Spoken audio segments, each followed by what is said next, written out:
জয়রাম বন্ধুরা, অমৃতা। আমি শ্রী রোহিণী কুমার মজুমদারের রচিত শ্রীগুরু শ্রী শ্রী রাম ঠাকুরের জীবনীর ওপরে একটা গল্প আপনাদের শোনাব। এটা 1949-এর গল্প। 2 মে যখন রোহিণীবাবু কলেজে গিয়ে উপস্থিত হলেন, তখন উপস্থিত হওয়ার পরে উনি জানতে পারলেন 1 মেতে আমাদের ঠাকুরের দেহ রেখেছেন, ওনাকে সমাধিও দেওয়া হয়ে গেছে। তখন রোহিণীবাবুর মনে হলো, এই কথাটা শুনে মনে হলো ওনার শরীর থেকে মনে থেকে সব শক্তি যেন বেরিয়ে গেছে। উনি এই সংসার নামে সমুদ্রতে মানে কোনো খুঁটি ছাড়া কোনো শক্ত খুঁটি ছাড়া ভেসে বেড়াচ্ছেন, যখন তখনই উনি ডুবে যাবেন। যাই হোক, উনি আর উপেনবাবু কোনো রকমে গিয়ে তাড়াতাড়ি করে চৌমুহনীতে গিয়ে পৌঁছালেন। ওখানে উনি উপেনবাবুকে জিজ্ঞাসা করলেন যে কেন ওনাকে কেন এই কথাটা 1 মেতেই জানানো হয়নি, এত দেরি করে জানানো হলো কেন?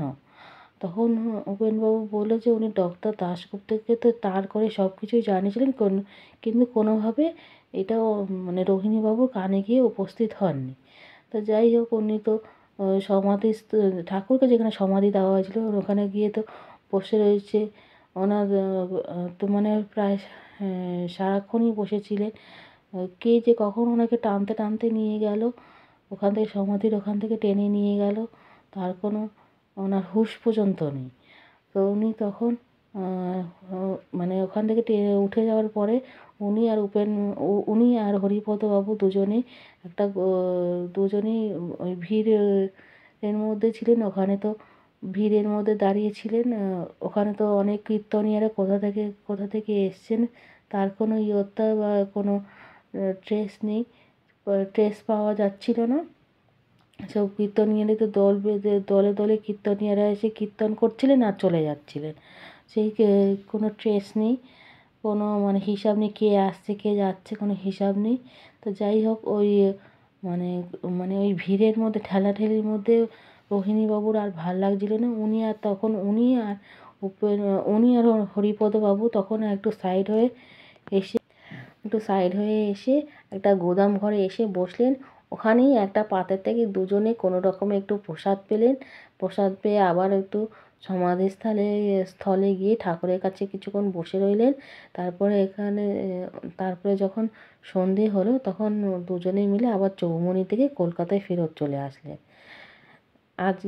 আজকের এই গল্পটা এইটুকুনি। আমি আবার নতুন একটা গল্প নিয়ে আপনাদের সাথে দেখা করব।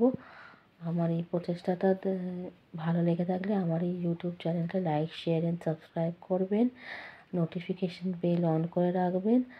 আর যদি ফেসবুকে দেখে থাকেন তাহলে ফেসবুকের পেজটাও লাইক করে রাখবেন, আর নোটিফিকেশান বেল অন করে রাখবেন, যাতে আমি যখন নতুন ভিডিও দেব তখন আপনাদের কাছে যেন সরাসরি নোটিফিকেশানের থ্রু ভিডিওটা চলে যেতে পারে।